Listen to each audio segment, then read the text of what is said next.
In the latest summary of the science on long-term weight loss maintenance, the very first point they make is that long-term maintenance of lost weight is the primary challenge of obesity treatment, keeping it off after you've lost it. The article goes on to acknowledge that people can lose weight in any number of different ways, but the experience after weight loss is all too consistent and discouraging: weight regain. Here, I'm going to introduce a major change that we're making in our maintenance program to strengthen and improve the support that we're providing in Phase 2. These changes will add structure and focus while also adding more accountability around those higher calorie foods that are so easy to get into, which cause weight gain. Now, whether they realize it or not, many of our members actually asked for these changes. Step back with me for a minute to last May. As the summer approached, Bill and I thought it would be a very good idea to offer a summer reset to our Phase 2 members. A 2-week push in Phase 1 to take a short break from food temptations, to tighten up routines, maybe even lose a little weight before the summer eating season kicked in. We all know what the summer's like. Well, the class filled up. It was a fun group, and across the board, people got into the Phase 1 box for 2 weeks. And then, when it was time to transition back to Phase 2, something interesting happened. While almost everyone was ready to leave the tight structure of the Phase 1 box, people kept sharing that they weren't quite ready to go back to Phase 2 because of how wide it can get at times. So we extended the group, and the more we talked about it, the clearer it got that we had an opportunity to do something different in Phase 2. We had an opportunity to add something. If you look at the program as a whole, on one hand, we have the Phase 1 box, a super tight structure and very limited food choices, all of which supports people to cut calories and lose weight. The Phase 1 box works, and it's at the very low end of the calorie continuum. And then on the other hand, you've got Phase 2, a major focus on keeping up many of your Phase 1 behaviors, your favorite shake, your entree routines, your fruits and vegetables, your physical activity, but with less structure than Phase 1, and sometimes a lot less structure. And that's where the concerns were. Not enough accountability around higher calorie foods, and not enough guidance on what else to eat specifically beyond shakes, entrees, and fruits and vegetables. So we began to develop a new concept with the critical help of our members, and we're now introducing the 1.5 box. With Phase 1 down here, and Phase 2 on the other end of the continuum, we've now got a structure in the middle, a goal-setting tool to bridge the gap between these two extremes.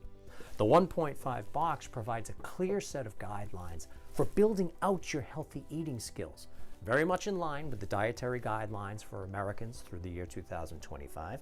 And maybe most important, it sets clear boundaries about what you're not going to eat on a day when you're planning to be in the 1.5 box. This is what people were asking for. Boundaries around those higher calorie weight gain foods that make weight management so difficult. Now, to support goal setting with the 1.5 box, in our Phase 2 data system, we're now tracking number of days in the week that you're in the 1.5 box. It will be part of your planning for the week, and you decide how many days you're shooting for each week, depending on what's happening with your weight. By the way, we've also added into Phase 2 the option to report days in the Phase 1 box. If there are weeks when you want to take on an even higher level of structure, certain days of the week will maybe require that. Now, part of the process of developing the 1.5 box involves you being clear about what's in it. Different people have different foods that work for them, and different people have different foods they need to stay away from. We're all different. But the bottom line goal here will be the same for everyone: to give you more structure in Phase 2, to allow for more food variety with less guilt, while also providing clear limitations on certain foods. We all know what they are, to help you stay in control of your calories for the day. Hey, let's face it, we can all say, today's gonna be a good day, a low-calorie day. No cookies, no chips, no fast food, no whatever. But it's the planning of a day in the 1.5 box that helps people consistently cross the finish line with that goal.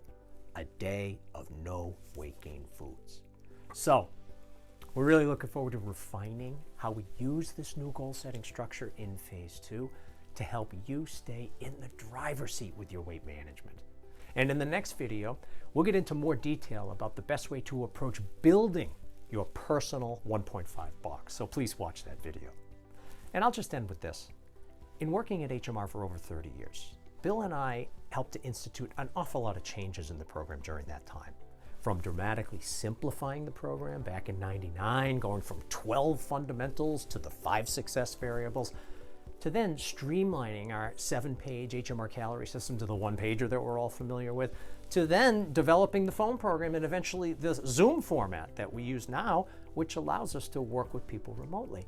And those are just a few of the bigger changes that we made through the years. Well, we feel that introducing the 1.5 box into phase 2 as a goal-setting tool is another one of those big changes.